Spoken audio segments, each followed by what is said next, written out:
everyone. I'm Dr. Mark Kass. I will be the moderator for this session on Israeli-Palestinian relations. I would like to introduce the I will introduce the panelists, and we will go in the order that they are introduced. The first panelist will be Mr. Kevin Vollrath, who will be presenting on Pinkwashing Disability. Kevin is the Ambassador Warren Clark Fellow of the Churches for the Middle East Peace, and he is a PhD candidate at the Princeton Theological Seminary. Our next presenter will be Dr. Ian S. Lustick, and the topic will be foreign policies toward the Israeli-Palestinian question now that the two-state solution has become unattainable. Excuse me. Dr. Lustick is the Bess W. Hyman Chair in Political Science at the University of Pennsylvania. And last not least, Dr. Seyed Ali Alavi. He will be presenting on Iran's relations with Palestine, past, present, and future.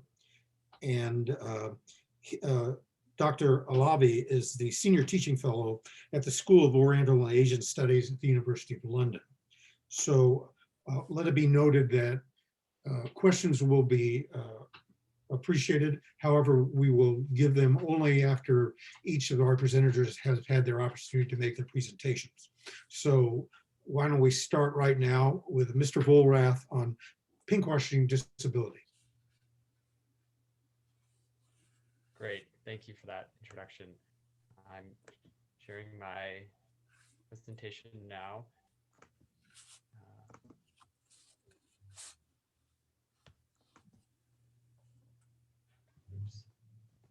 Well, you get a preview. Okay, can you see me and hear me okay? Yes. Yes, great. Thank you.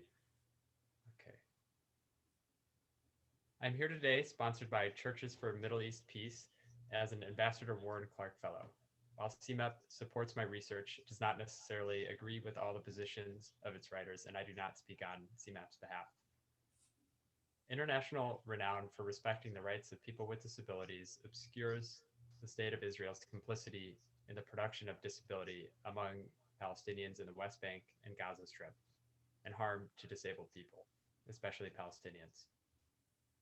This differential in treatment can better be understood as the pinkwashing of disability. In this paper, I first describe pinkwashing with regard to LGBTQ rights, and then consider three institutions which contribute to the state of Israel's disability pinkwashing. First, the Israel Defense Forces. Second, the Shalva National Center in West Jerusalem. And third, the Sheba Medical Center in Ramat Gan, just outside of Tel Aviv. I conclude by naming the limitations of my research and other important avenues for my thesis. The term pinkwashing was first used in reference to breast cancer to describe companies who supported breast cancer awareness and research, but still produced or sold carcinogenic products that were linked to breast cancer. It has also since come to refer to policies and practices which present an entity as pro-LGBTQ, despite that entity's human rights violations or use of violence. Anti-pinkwashing scholars and activists like Lynn Darwich and Haneen Mackay argue that Israeli pinkwashing has pernicious effects on queer Palestinians. By refusing to fight for the liberation of queer Palestinians alongside Israelis, pinkwashing presents Israel as progressive and Palestine as regressive, thus impeding Palestinian liberation, queer and otherwise. Pinkwashing takes many forms. Tourism advertisements presenting Tel Aviv as a unique safe haven for queer people in the Middle East, production of LGBTQ films highlighting Israel's inclusivity, and stereotypes about Palestinian homophobia, a narrative of Palestinians, quote, finding queer refuge in Israeli cities. According to Kass for Sexual and Gender Diversity in Palestinian Society, a pro-LGBTQ civil society in Palestine, pinkwashing serves to cover up Israel's human rights abuses against Palestinians by giving Israel an image of progressiveness and commitment to human rights, thus undermining international opposition to settler colonialism. In this presentation, I argue that the state of Israel employs similar pinkwashing tactics with regard to disability. I do not mean to claim that Israel is an especially accessible place for people with disabilities, just as pinkwashing scholars do not tend to claim that Israel is uniquely and wholly gay-friendly. I also do not mean to oppose the important and difficult work disability scholars and activists undertake in Israel or to diminish their hard-won gains in recent years. In my view, it is wholly consistent to claim that Israeli occupation enjoys some protection from criticism in virtue of a growing reputation for care for disabled people, and that many disabled people lack sufficient care. Disability rights activists have long scorned the all too common gap between credit claimed and credit earned for disability inclusion and empowerment. My analysis of each of the following three organizations and institutions draws heavily on each organization's self-representation. I'll begin with the Israel Defense Forces. The Israel Defense Forces website features numerous articles detailing their inclusivity with regard to gender, LGBTQ people, and people with disabilities. Most prominently, though, is a military organization that specifically employs adults with intellectual and developmental disabilities. There are two that I know of, and I will just focus on one, called Special in Uniform, which describes itself as, quote, a Jewish National Fund USA program that integrates young adults with disabilities into the Israeli Defense Forces, IDF, and in turn into Israeli society. In its 14 years, it has trained 504 soldiers at the time of this writing. The rhetoric of Special in Uniform's promotional videos praises the IDF and JNF for this program, which gives people with disabilities dignity and purpose. It praises people with disabilities insofar as they overcome their disability to become efficient soldiers, or at least espouse a fervor for serving the state of Israel. Inclusion of people with disabilities is thus not an end in itself for this program, but serves extrinsic purposes, like presenting Israel as what Jasper Puar calls a rehabilitative state, in which Israel overcomes a variety of disabilities. This rhetoric also channels the pity often given to people with disabilities into support for the nation state of Israel. In one promotional video, a man describes his experience, quote, turning around and looking at the parents in the audience and the tears flowing down their faces to recognize that their children have finally been recognized as real human beings with a purpose in life, to be able to serve in the armed forces of Israel, because it means so much to the people of Israel. Another man describes his support for Special in Uniform.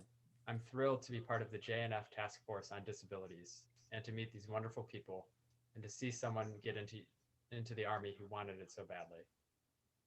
Yet another.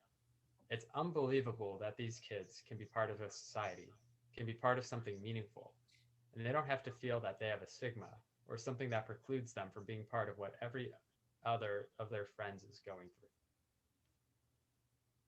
Again, little attention is given to the subjectivity or even voices of people with disabilities serving in the armed forces in these promotional materials, as one might hope for a movement that genuinely empowers people with disabilities.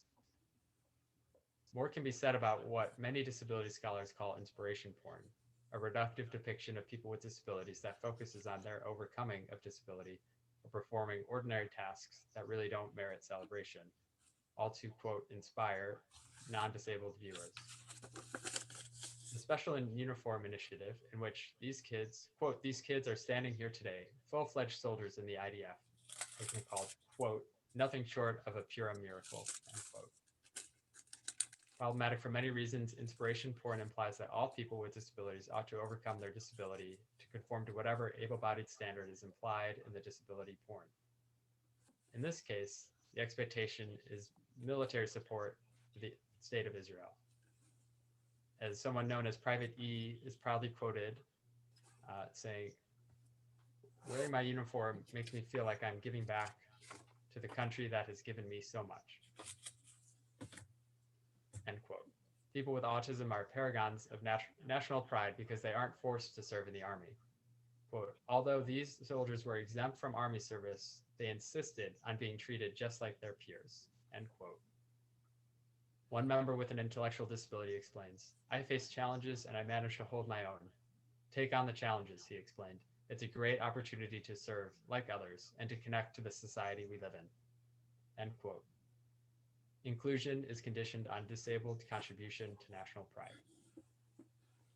One last example, again taken from the IDF's website.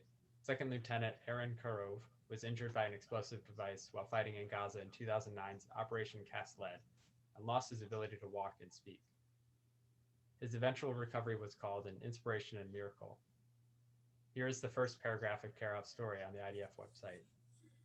Quote, numerous enemies have attempted to harm and destroy the people of Israel, not only physically, but mentally as well. What has kept Israelis alive is their faith and belief in a better future for themselves and for the entire nation. This is the story of one of those courageous men, end quote. Karov's rehabilitation story parallels Israel's situation, helplessly wronged, but overcoming the transgression nonetheless. The overcoming of disability is here a symbol of Israeli national pride. The second institution I'm highlighting today is the Shalva National Center, the Israel Association for Care and Inclusion of Persons with Disabilities in Jerusalem. It promises, quote, equal access and opportunity to all participants regardless of religion, ethnic background, or financial capability, end quote. It has won numerous awards from Israeli government organizations.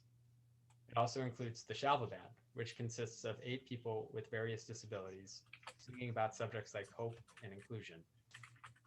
Their website claims the band's music will, quote, take you on a journey to learn about musical culture as a language that unites people of all countries and abilities, to discover your own creativity, potential, and contribution to making the world a better place, to experience inclusion of people with disabilities in a positive and inspiring way, end quote.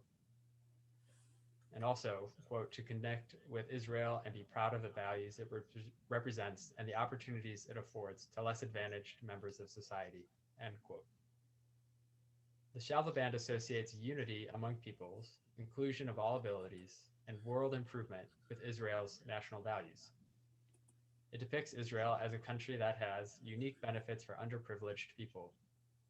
It unabashedly calls their music inspiring, despite thorough critiques of, quote, disability porn by disability scholars and activists described above. Shalva's website boasts Israeli President Reuven Rivlin's approval. Quote, this is a moving and inspiring story. It represents the most beautiful side of the state of Israel, end quote. In December of 2019, the Shalva Band performed at the Israeli-American Council, whose mission is, quote, to build an engaged and united Israeli-American community that strengthens the Israeli and Jewish identity of our next generation, the American Jewish community, and the bond between the peoples of the United States and the state of Israel, end quote. The Shalva Band performed God Bless America at the National Conference with Donald Trump's approval and embrace. That same month, the Trump administration in December of 2019 announced a plan to cut $2.6 billion of Social Security disability insurance and supplemental security income, 2 programs essential for the welfare of people with disabilities in the US. This irony shows that the Shalva Band's disability advocacy cannot be understood apart from its transnational context. Perhaps unsurprisingly, in light of this, the Shalva Band's website and published videos highlight the voices and work of able-bodied people on behalf of their loved ones, which again suggests that their disability advocacy has ends other than just the empowerment of disabled people themselves. For example, one mother praises Shalva. Shalva gave me the strength to continue. She goes on, but I'll stop there. As if the burden of caring for someone with a disability could make not just disabled life worth living, but the caregiver's life also not worth living. Lifting up able-bodied voices, emphasizing developmental disability over physical disability, using a disability as inspiration narrative, all allow Shalva to hide the abnormality of disability and silence voices that may threaten the normality of able-bodied life. In this way, the families of people with developmental disabilities can regain a sense of being normal. They are not alone in rehabilitating a loved one. They are part of the nation state. This rhetoric contributes to an international image of Israel as a caring, rehabilitative state, sharply contrasting the nation that has been occupying the Palestinian territories for decades. The final institution I want to highlight today represents Israel's large division of medical tourism. Israel has a world-renowned medical tourism industry, boasting a rare combination of advanced medical technology and an advanced healthcare system. While medical care is not identical to disability inclusion, there is a tight overlap. Many services available through medical tourism prevent disability or aid its rehabilitation. In the eyes of many, advanced rehabilitation techniques are the best way to care for disabled people, even though many disability activists world over question the need to be rehabilitated. Sheba Medical Center is as old as the state of Israel and boasts a 200-acre state-of-the-art campus in Tel HaShomer, just outside of Tel Aviv. It claims to be the leading hospital in the entire Middle East. Like the Shalva National Center, Sheba's self-promotion is explicitly tied to Israel's national reputation and success. Steve Hitter, Gala Chair and Board Treasurer, says on Sheba's About Us page, "I think when people in Israel do things for the rest of the world, it really influences how Israel is perceived in the world in a good way. And I think that Sheba is one of the leading resources for Israel on a worldwide basis." In this same video, Roseanne Ziering, another Gala Chair, explains, "There's so much anti-Semitism on the rise, and Sheba is a bastion of what we hope Judaism is giving to the world, which is technology, compassion, dedication to doing the best for every person that comes into Sheba." Ziering also suggests a strong tie between Sheba's work and its hope to impact Israeli national image. The video later poses the question, why, quote, "why is Friends of Sheba vital to the well-being of the people in Israel?" End quote. To which Nina Lieberman, executive director of Friends of Sheba, answers, "Sheba is a light to the world, an example of goodness and morality in a very difficult place. It's what Jewish values are about." As she answers, though, an image of IDF soldiers carrying Israeli flags through bulldozed land appears, suggesting a link between medical rehabilitation and Israeli overcoming the only somewhat implicit Palestinian problem. Sheba does not provide care to everyone Sheba does provide care to everyone doing whatever they can to, in their words, quote, "save those who can't save themselves, whether, quote, Arabs, Christians, or Jews," end quote. Sheba's rhetoric initially seemed inspiring and genuinely inclusive to me, but understood in light of pinkwashing, offers to, quote, "give our heart and soul to whoever needs it," and to, quote, "cross every boundary to assist," end quote, take on a more nuanced meaning. Al-Kass Center for Sexuality in Palestine has documented and criticized the state of Israel's attempts to recruit collaborators by blackmailing Palestinians with surveillance on queer sexuality, marital infidelities, finances, drug use, and more. Al-Mazin Center for Human Rights, among others, document multiple cases of Palestinians' medical treatment in Israel being conditioned on collaboration. Sheba may intend to provide care to all independent of race, but the significance of this intention is limited by the larger political situation, namely occupation. Just as pinkwashing tactics present Tel Aviv as a unique safe haven for Middle Eastern queer people, and consequently Israel as the white savior Palestinians need, so does disability pinkwashing present Israeli institutions as simply peace-seeking and politically neutral. In the words of Professor G.D. Parrett, head of the Pediatric Intensive Care Unit at Sheba, quote, "we give our heart and soul to whoever needs it, with no difference of race, religion, or gender. We will cross every boundary to assist." And on the screen appears a baby labeled as from Gaza. Quote, "we are here to open a window to peace, even when it seems impossible."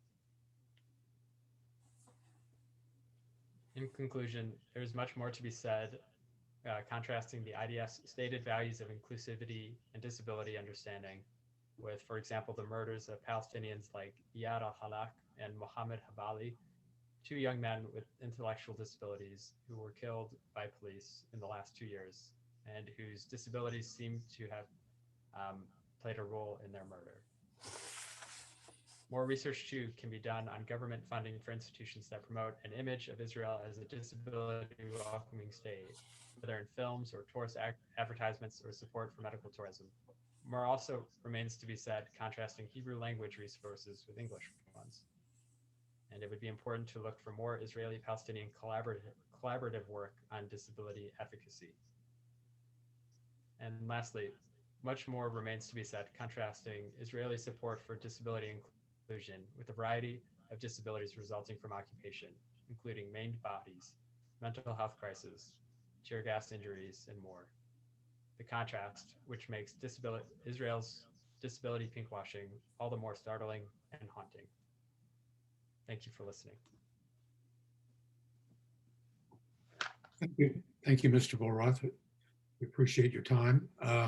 Before we proceed, I would like to mention that if you do have questions, please be so kind as to post them in the chat room, and then we will address all of your questions at the end of the discussions.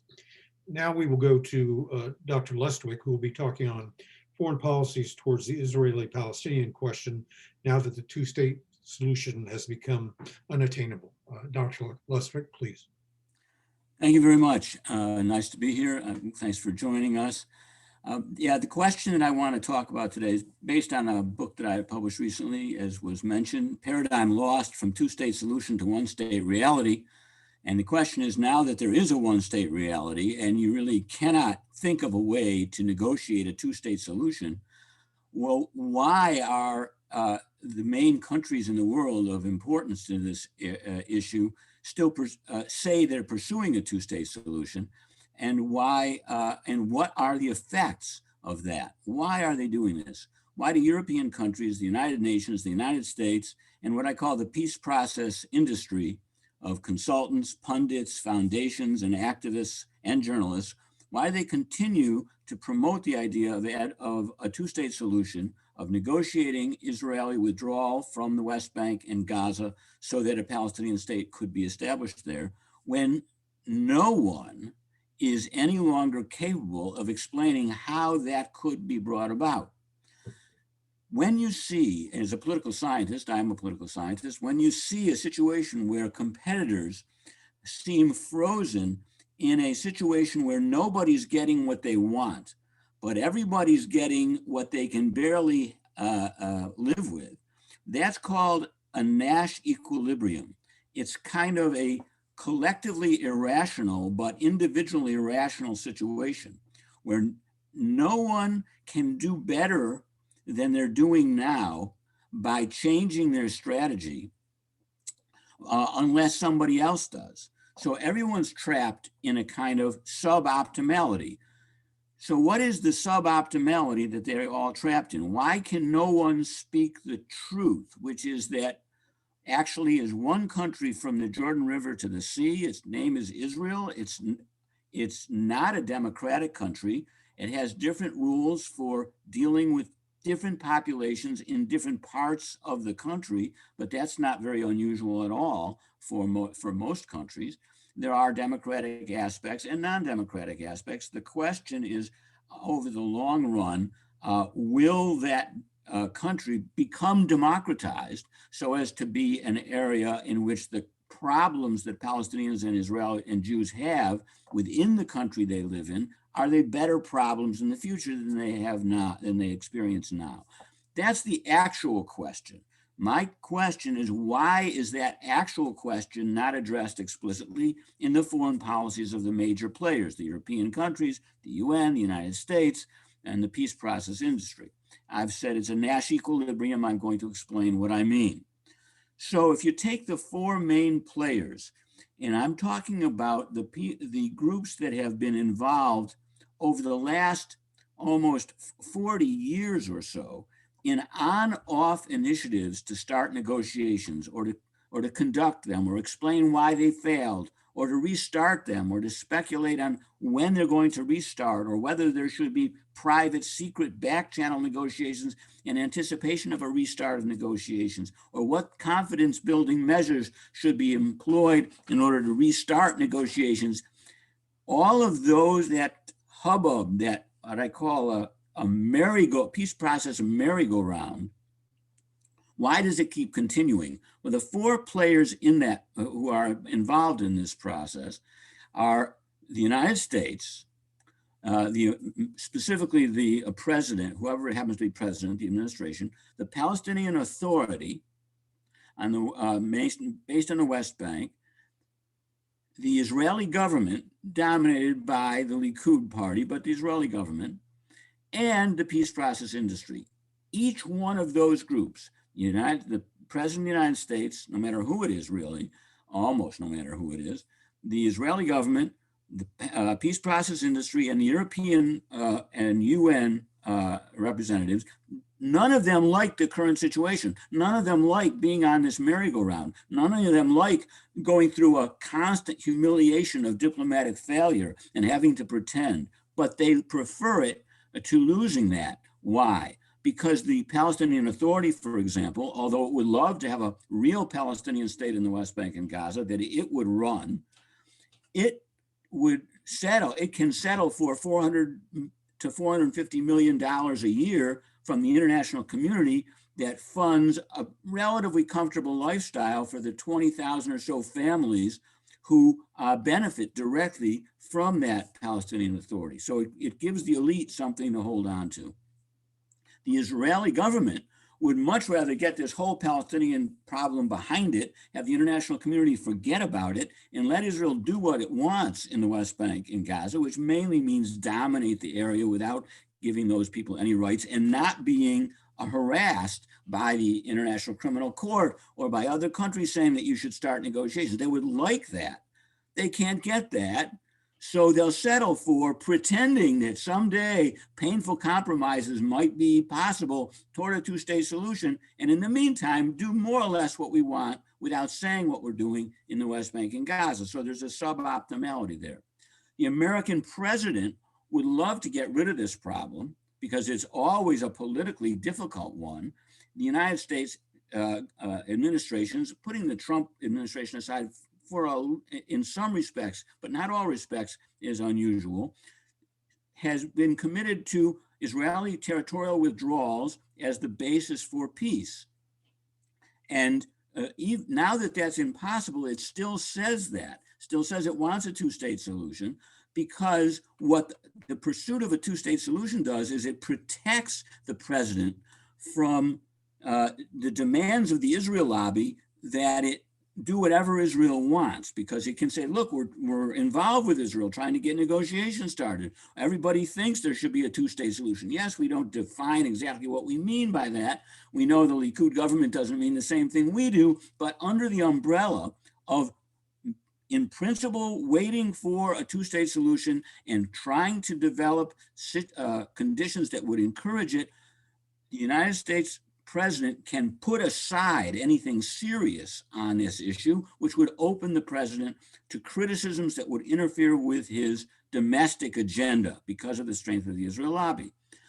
If you look at the European countries and the UN, the same. Their populations want generally more aggressive real policies, but they don't know how to get it. They don't want to get in trouble with the United States.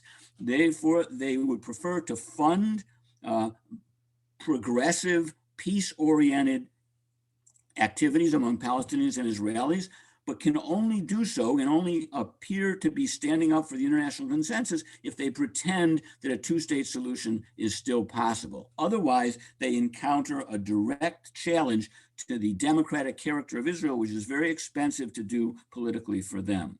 And the peace process industry, very good-hearted people who want peace, who want democracy, they have been wedded for a long time to the two-state solution, not only because that vision is a prettier picture for them of what the future could hold, but, and they would like to have it. They know they can't have it, or to put it another way, they have given up trying to figure out how they can have it, but they haven't given up saying it's possible. Why? Because they can raise enough money to survive by telling their donors that unless you give us money to stop settlements in the West Bank and to fight for the two-state solution, we will lose the only hope that we have. So yes, they would rather have a two-state solution, but if they can't have it, at least they have the danger of it being lost as a way to survive. Now, what is the result of a charade constantly being played out for understandable self-interest reasons by these groups? One is that it entrenches and prolongs a situation of what I call silent apartheid. What I mean by that is that South Africa had a very unusual system of systematic discrimination and deprivation of large populations of political rights by saying explicitly, we are discriminating based on race in order to preserve the whiteness of South Africa. That was very unusual in today's world, that a system would explicitly say that and then build those categories into its laws. Silent apartheid is when you use systematic discrimination and the deprivation of large groups of their political rights, but without saying why you are doing it, without using laws that explicitly justify race or ethnic-based discrimination. And that's what silent apartheid is. As long as the process appears to some to be going forward in the hopes of gaining a two-state solution, it could last for decades, and you would never have to actually say, yeah, we've got an apartheid system here. We have a system of dominance by one group, the Jews, without having to build it into the law, and therefore expose Israel to the kinds of explicit sanctions that were available to the anti-apartheid movement in South Africa. What that situation also does is therefore delay the processes of intellectual and political realignment among those who oppose occupation, and casting them into a mode of constant despair and disappointment and confusion, because there really is nothing they can do. It doesn't matter if they stop one more settlement. One out of 11 Israeli Jews lives across the Green Line already. It's completely irrelevant whether a new settlement is established or not. But by focusing on that, they're delaying the time when they can start building alliances between Jews and Arabs, between Jews and Palestinians, of the sort that even US white Democrats, who used to be, the Democratic Party used to be the party of Jim Crow, now cannot get elected to national office without a massive turnout of Black voters. That's the kind of realignment over generations that has to begin, because unless you really emancipate all the people who live under the rule of the Israeli government and give them political rights, only the right wing will win elections. So the delay in the intellectual and political realignments necessary is another cost of this charade. On the psychological level, as I said, it is very depressing and discouraging for most progressives because they can't see a way out. And they continue to do things that hurt their long-term interests. For example, the demographic problem, as it's known in Israel, has been the single most important argument that moderates, those Jews committed to territorial compromise, have used. We don't want to stay in the West Bank and Gaza. We don't want those areas under our control because they're filled with Arabs. We want a Jewish state. Let's get out of those areas because otherwise we will have a majority of Arabs in our country, which, by the way, there are more Arabs in between the river and the sea now than there are Jews, but there's a small margin, but it's true. But that demographic argument meant, as uncomfortable to be made as it was for progressives, because it signaled that Arabs were distasteful somehow, they were suspect, perhaps worthy of hatred, security risk, all the things that alienated other Jews from Arabs. The progressives were making that argument in order to get Israel out of the West Bank and Gaza. But now that Israel cannot leave the West Bank and Gaza, to make the demographic argument is to cut the ground outside of underneath the possibility of forming alliances with the Arabs. Jewish moderates need them. And to make the demographic argument just fuels the hatreds and suspicions which serves the right. So that's an example of how the new one-state reality, unless it's appreciated, directly damages the political prospects of moderates or pragmatic people, whether they're Palestinians or Israelis. Now, let me turn briefly to the Biden administration. Based on my analysis, you wouldn't be surprised that in my book, I predict that when a Democratic administration comes to power, it will revert to the policy that the Obama administration adopted in the second administration. What was that policy? In the first administration, Obama really tried to confront the Netanyahu government by demanding a settlement moratorium. And he ran into a political brick wall in the Israel lobby, and he abandoned that effort. He realized it wasn't worth it. He wasn't going to succeed, and he was going to suffer politically so much. John Kerry came forward and said, well, let me try. I really want to try. And I really want to try to make peace again. Because John Kerry had the same misguided delusion that all smart American lawyers have when they're told that they may have responsibility for the Arab-Israeli conflict. What is that delusion? That the Arabs and the Israelis haven't made peace for only one reason, and that's because a smart American lawyer, or one as smart as I am, has not been assigned the task of doing it. Linowitz had this attitude under the Carter administration. Every mediator has. It takes a little while for them to realize that's not. But Obama realized it. And he said, okay, John, you want to do this? Fine, go ahead. But believe me, it's not going to work, and you're not going to get any help from me. And that's what Biden will do. Biden's administration has got a lot of fish to fry. They're very large fish. We don't have to say what they are. He knows the odds are zero for getting a two-state solution, but the cost of saying so is so significant that it would interfere with his domestic priorities. So he will let Blinken and the others at the State Department pretend that they are still preserving options for the two-state solution, because otherwise the United States has to treat Israel more or less like it treated South Africa, and they don't want to do that. That's not a very pleasant prospect, and it's not, you'll notice, because I'm identifying the motives of the Biden administration as nefarious. They're making hard political judgments. The only way to reverse that is to change the political context within which they operate.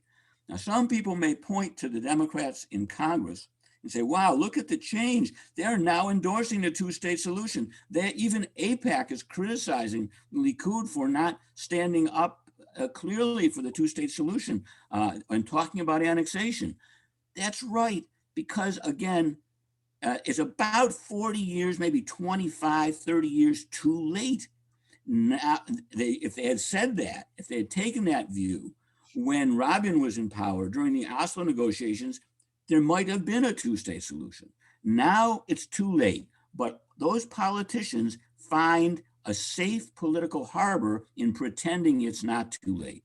The real truth is spoken by people like the Squad and a few others who say, look, the two-state solution is only, and Sanders has from time to time, Bernie Sanders suggested this, but usually backs away from it.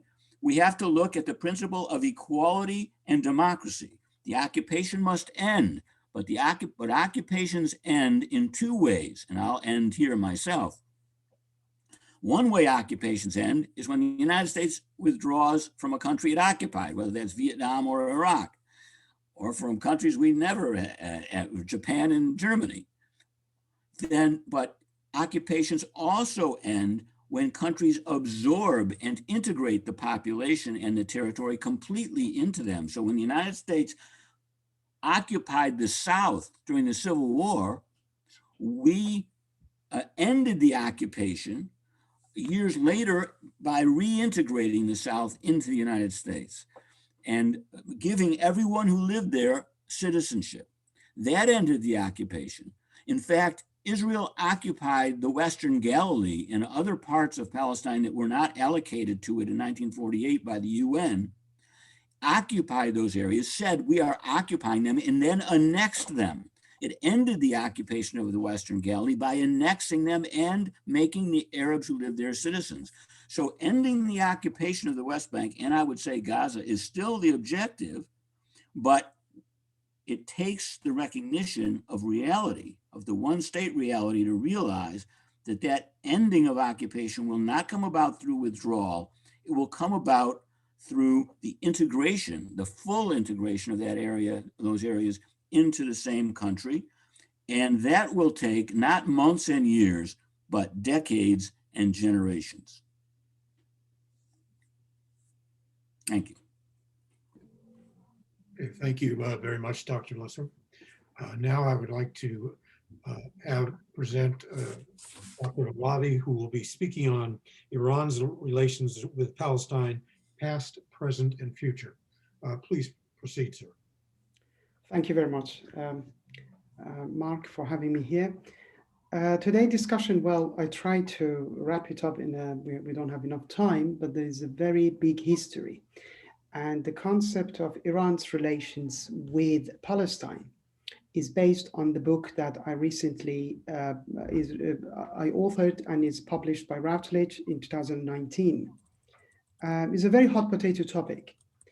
And nowadays, most of the commentators and academics, when they talk about Iran and Palestine, our imagination is that the relations goes back to last 2-3 decades or since the Madrid and Oslo Treaty. And that's how we understand, without looking into the deep elements of the history of how Iran sees the Palestinian cause. Is it only Iran trying to take advantage of the situation, or is something beyond that? I can share something here. Can you see that? Yes. Okay. Sorry. Okay. So as we can see here, I assume everyone can see this. Yes. Okay. So we need to go back to Iran's relations with the Palestinians. It goes back to 1950s, 1960s, 1970s, before the Islamic Republic came to power, and during the Pahlavi dynasty. During those days, we had two oppositions against the king in Iran. One of them was the opposition by the leftists, socialists and communists, and the other one by the Islamists. The book explains it all, but I'm just trying to summarize it here, that the leftist Iranians were quite, in 1960s, they were amazed and influenced by the third worldism, by the wave of global third world, let's say, in movements such as Che Guevara and in Cuba, and then you had also the revolution in Algeria and so on.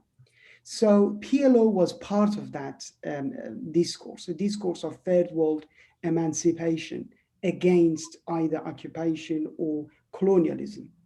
Iranian leftist socialists at that time, if I just the name of all the things are in the book, but Iranian Fedaists, Tudeh Party, MKO, the smaller groups such as the group of Palestine, all had one unwritten consensus that they did see Israel as a Zionist entity, as connected to imperialism and colonialism. And some of those members of those parties, actually, some of them were Iranian Jewish. So from their point of view, Israel was not actually representing a predicament of Jewish communities, but a Zionist entity embedded in the region. So therefore, Iranian leftist socialist movements during the 1960s and 70s forged that relationship with the PLO specifically. There are a lot of stories, I put it there in the chapter 1, that how, for example, many of those Iranian leftists tried to cross the border individually, separately, without planning. And then some of them managed to get into Iraq, were arrested, and met with the PLO representatives, and went to Golan Heights, went to Lebanon, went to Jordan, and they were trained by PLO. and participated hand by hand with the PLO fighters those days. These are the leftists. The leftists looked at the Israeli-Palestinian conflict as a conflict, not between Arabs and Israelis, not between Jews and the Muslims, but they saw that element as a fighting between the oppressed of the third world against the Zionism, capitalism that is coming to dominate the region. The other opposition groups were religious Islamist groups. So those groups, for example, Ayatollah Kashani in 1948, he was the first Muslim, Shia Muslim cleric that actually denounced the creation of Israel and supported Palestine. And it was a massive element in 1948 that actually happened. After that, we have other Islamic clerics such as Nawab Safawi, when he actually traveled to Egypt, traveled to West Bank in 1948, 1950s, and tried to connect with the Palestinians. And there is a history that presumably in the book that once Nawab Safawi, the Iranian cleric, met with young Yasser Arafat in Egypt, who was studying there, and asked him, "What are you doing here? Where are you from?" When he said, "I'm Palestinian," he said, it's no time for you to study. It's time for you to go and emancipate your nation. Other Islamic clerics, for example, Ayatollah Talaqani, Mutahari, Ali Shariati. Ali Shariati was a thinker. If I go back to this part, the thinker that he believed in third worldism, anti-capitalism, which integrated with the concept of religion. And also, he did bring Zionism into the concept of imperialism and colonialism. These are, if you can see these slides, these are the newspapers were published by the Iranian opposition in 1970s and 60s that talks about Palestinian movement. And this one is the magazine called Palestina Thawra, which it was actually published by PLO in 1970s and talks about the Iranian revolutionaries against the Shah. But what happened is when the revolution happened and those Iranian opposition came to power, and the Islamists also managed to monopolize the concept of governance, Yasser Arafat was the first foreign leader to visit Iran. I explain in the book the story how he came, and it was very risky because he didn't coordinate with the Iranian authorities at the time. He just did fly towards Iran, and it was nearly, his plane was getting shot down by the Iranian fighter jets. But when he arrived in Iran, he was received as a hero. As you can see from the photos, he met with Ayatollah Khomeini and his son, and this is very important. The revolutionary government with all these different aspects, leftists, rightists, or nationalists, or Islamists, all welcomed him as a hero. But one thing was very important was what happened when he visited Iran. It was the Iranian revolutionaries symbolically removed the Israeli flag from the Israeli diplomatic mission in Tehran and replaced it with the Palestinian flag, and they handed over the key of the embassy to Yasser Arafat.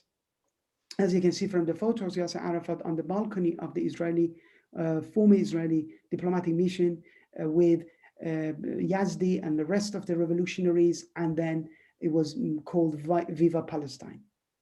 But that honeymoon between Iran and PLO was short-lived. There are two elements that happened that affected Iran's relations with PLO. One is the hostage crisis, which I'm not going to go into it, it's a very big debate. We don't have enough time. But when that happened, the PLO's leader, Yasser Arafat, immediately tried to mediate. He contacted secretly with the American officials and offered help, and at the same time try, as someone say, to take advantage of this position and to negotiate with Iran for the release, Ayatollah Khomeini, with the release of the hostages. This was actually counterproductive because those students that occupied the embassy, one of the slogans was to support the Palestinian cause against this imperialist Zionist tendencies. So they were quite surprised that Yasser Arafat was trying to take advantage of that negotiations. These negotiations did not go ahead, and later on, Yasser Arafat denied it, but he, in 1986, in an interview, he admitted that he did negotiate and he tried to talk to the Americans. And presumably, Soviet Union pressurized Yasser Arafat to abort his, let's say, endeavor to negotiate with the Iranian revolutionaries. The second episode was Iran-Iraq war, when Saddam Hussein invaded Iran. As Yasser Arafat, it was a big litmus test for Yasser Arafat, because needless to say, Yasser Arafat, with the idea of pan-Arab nationalism, and Ayatollah Khomeini's Iran with the idea of revolutionary Islam, literally they clashed over the Iran-Iraq war. When Saddam Hussein invaded Iran, Yasser Arafat again, he traveled back and forth a number of times, tried to talk to both leaders in Iran and in Baghdad, between Saddam and Ayatollah Khomeini, to end the conflict. It did not go down. It did not go down very well in Iran, because for the Iranian revolutionaries, they were again surprised. From their point of view, the Israeli occupation of the Palestinian land was denounced because of the occupation. They expected Yasser Arafat to do the same, to denounce the occupation of the Iranian land by Saddam Hussein. And of course, Yasser Arafat could not do that, because that would go against his own ideology of pan-Arabism. And he would literally isolate Arafat within the Arab world. So Arafat sided with Saddam Hussein. As you can see from the slides, he visited Saddam and literally he ended his relations with Iran. But what does it mean that for the Iran's relations with the Palestinian cause? I mentioned they don't see this as fighting between Arabs and Israelis or Muslims and Jews. They see this as an element of the fighting between ideologies. Therefore, this element we expect, if we look at the realist point of view, we would say, okay, it's the time for Iran not to support Palestinians, because Iran has got more in common, let's say, with the enemy of the enemy, which was Israel against Iraq, but it did not happen. In other words, what happened in Palestine was something that Iran welcomed. The emergence of two new Islamic movements, Palestinian Islamic Jihad and Hamas. Palestinian Islamic Jihad, in the chapter 3, I explained that. There are no enough books about Palestinian Islamic Jihad. Only one book by Meir Hatina from Tel Aviv University. He has an excellent book about it, but there is no any other thing. Palestinian Islamic Jihad was established by Dr. Fatih Shakaki in 1979, and he wrote a book about Khomeini. He was in Egypt as a medical student, and also he was a Marxist before he established Palestinian Islamic Jihad. He was amazed by the concept of how Iranian revolution managed to disarm such a huge and strong government, such as the monarchy of the Shah. He believed that the pan-Arabism, Arab nationalism, is not in fact the solution, and the solution is to go back to the roots of emancipation and Islamization of the conflict between Israel and Palestine. So he established Palestinian Islamic Jihad, and under the pressure of that element, Muslim Brotherhood in Palestine, in Gaza and West Bank, also they established Hamas in response to Palestinian Islamic Jihad. When Intifada happened in 1987, and the Israeli authorities arrested the leadership of Palestinian Islamic Jihad, and later on many of Hamas, they were sent to exile to South Lebanon. And that was the point. The Palestinian Islamic Jihad and Hamas separately met with the Hezbollah and with the Iranian authorities. And that actually was welcomed by the Iranian government. One thing here is very important to notice, that from Iranian government's point of view since the revolution, the Palestinian cause is not only an ideological element, but also something they can take advantage of it in terms of material points. Palestinian cause is a gate for Iran also to enter the Arab world and to introduce itself as the leader of the Ummah, of the Islamic Ummah, and introduce itself as the defender of the rights of the oppressed. And that's why it's not only ideological. Ideology is the element that actually shaped that materialism, as Alexander Wendt says. But in other words, they managed to marry these two, the material factors, strategic factors, with ideological factors. Palestine allows Iran, after revolution, to enter the region and to expand its hegemony.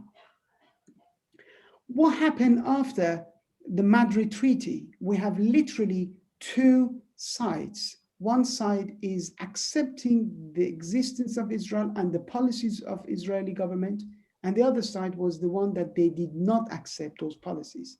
In response to Madrid Treaty, Iran, in fact, established a new axis, co-axis of resistance. In other words, bringing all the Palestinians or anywhere in the world that did not agree with the PLO and with Israeli government. What was the, let's say, argument? The argument was Israel is not going to comply and commit to its commitments. And Israel will never withdraw from 1967, never withdraw from Golan Heights, and therefore any kind of peaceful negotiations is fruitless unless there is a proper solution for it. So that's why you have creation of two new poles. One pole is pro-peace process, and the other one is axis of resistance. And that's why Iran tried to bring all these elements together. And Syria actually is one of the points that Assad was part of that axis of resistance. So it would allow Iran to expand its hegemony beyond its borders in the Levant, but at the same time to react to Madrid Treaty and PLO. But what happened recently since 2011 in the Arab Spring, and when Assad faced that uprising, you have a division there. Hamas literally supported anti-Assad forces alongside with Turkey, Turkish government, and Hamas together supported the Islamist extremist anti-Assad forces and surprised Iran. So who supported Assad was Iran and the Hezbollah in Lebanon, Palestinian Islamic Jihad in this side. As you can see from the flags, these four flags are attached as to be called as the axis of resistance. But what does it mean, Hamas turning its back on Iran and supporting anti-Assad forces? It meant that Hamas is an independent entity, is not literally linked to Iran or to follow what Iran actually wished to see. So the Hamas policy was themselves, it's calculated because they believed having a Muslim Brotherhood government in Egypt by Morsi, and possibly a Muslim Brotherhood in Syria, and a sister of Muslim Brotherhood in Turkey by Erdogan would give them more room to maneuver and no need for having Iran as their backers. But this was counterproductive. And of course, Morsi was removed in a coup by Sisi, and Assad remained in power, not because of Iran, but because also Russia and the global politics, which we are not going to discuss that in depth. But again, when it goes to supporting the Palestine, we have two big hiccups here. The PLO turning its back on Iran during Iran-Iraq war, Hamas turning its back on Iran during Syrian crisis. What does it mean again? Do we expect, as realists say, is the time to actually give up on supporting Palestine? It was not the case. In fact, they reformulated this slogan and they tried to indicate that the Hamas is going through a crisis, going through a fever, and therefore there is a miscalculations. When the Gaza war happened between Israel and the Gaza authorities in 2012 and 2014, again, Iran surprised the world by supporting Hamas despite the differences in Syria. What does it mean Palestine fought inside the Islamic Republic? There are two camps of conservatives versus reformers. They do believe in supporting the Palestinian cause, but they have different vocabulary and language.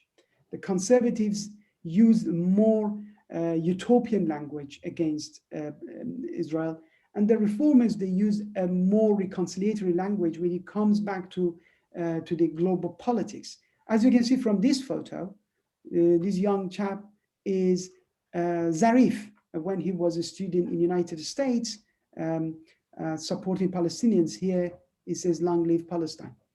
And also Khatami and Arafat. One thing is quite interesting. As I said, again, how Palestine is actually, is it beneficial for Iran or not? Because of supporting Palestinian factions and being against Israel, Iran faced enormous sanctions and being isolated within the global politics. But nevertheless, because it's extremely linked to its ideology of the Islamic Republic, literally is something that it cannot be removed from. But try to take advantage of it, try to attach its, try to reformulate its attachments and create a kind of a network of let's say, alliances. As you can see from this photo, Rouhani with the leader of Iraq and Afghanistan and others. So in other words, is trying to attract all these elements that believes in resisting against the state of Israel. But again, what does it mean for the Jewish community in Iran? Because Iran is the only country in the Middle East that is still thousands of Jewish community are living there, and they have an MP in the parliament. Literally, from the very beginning, from the before the revolution, Iranian opposition groups, either leftist or Islamist, they emphasized on the fact that the anti-Zionism is not anti-Semitic. It's there needs to be a proper separation between these two concepts. And therefore, as you can see from the photos, the Iranian parliamentary speaker, former with the chief rabbis, and then in the Jewish cemetery in Tehran, and also inviting the synagogue, religious orthodoxies leaders. In other words, they try to expand the front line against Zionism by including even the Jewish communities that are not in favor of the policies of Israel and Zionism per se. In other words, the expansion of the front line against Israel. But again, it goes back to also the policies that how Iran sees Israel and how Israel sees Iran. By the hawkish policies of Prime Minister Netanyahu against Iran, in other words, it galvanizes those policies, and it actually highlights to what extent they see the Palestinian cause as more strategic than even ideological as before. How Arab streets see Iran is now quite controversial, because Arab streets are divided. One is more appreciating towards Iranian support, such as in Gaza, Hamas, Palestinian Islamic Jihad. As you can see, this is a Gaza on the right side. The billboard in Hebrew and Arabic and Farsi says, "Thank you, Iran." And on the other side, how Iranian sees in Palestine. But on the other hand, some Arabs do not believe that Iran's support is productive for them, and they would like to divert the concept of Israeli-Palestinian conflict to the Arab nationalist element, which, in other words, to exclude Iran from the concept.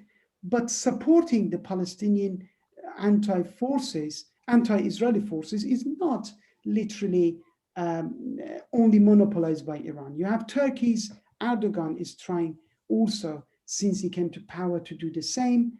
And Hamas is not only having relations with Iran, has got relations with Venezuela, with Russia, and even with China.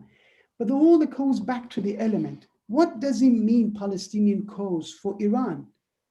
And why Iranian public supported Palestine, whereas they do not even share any border with Israel or Palestine, is because they see this from the 1960s and 70s and 80s all the way to today.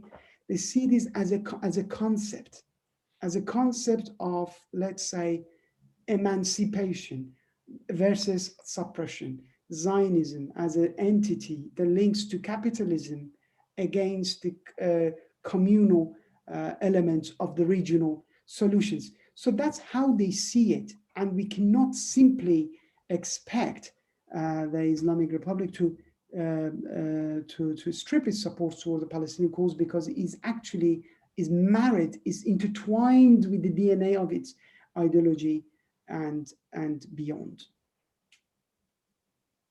That's all I have. Thank you, Dr. Alavi.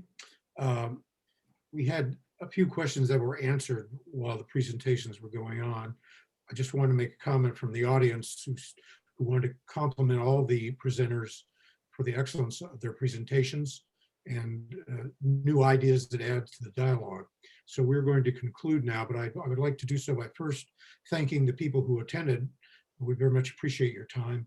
I would also like to thank Mr. Kevin Vollrath of the Churches for Middle East Peace and also the Princeton Theological Seminary. I'd like to thank Dr. Ian Lustick from University of Pennsylvania. And finally, I'd like to thank Dr. Ali Alavi from the School of Oriental and African Studies. I very much appreciate your time and your presentations, gentlemen, and please be well and stay safe. Thank you. Thank you very much. Just gave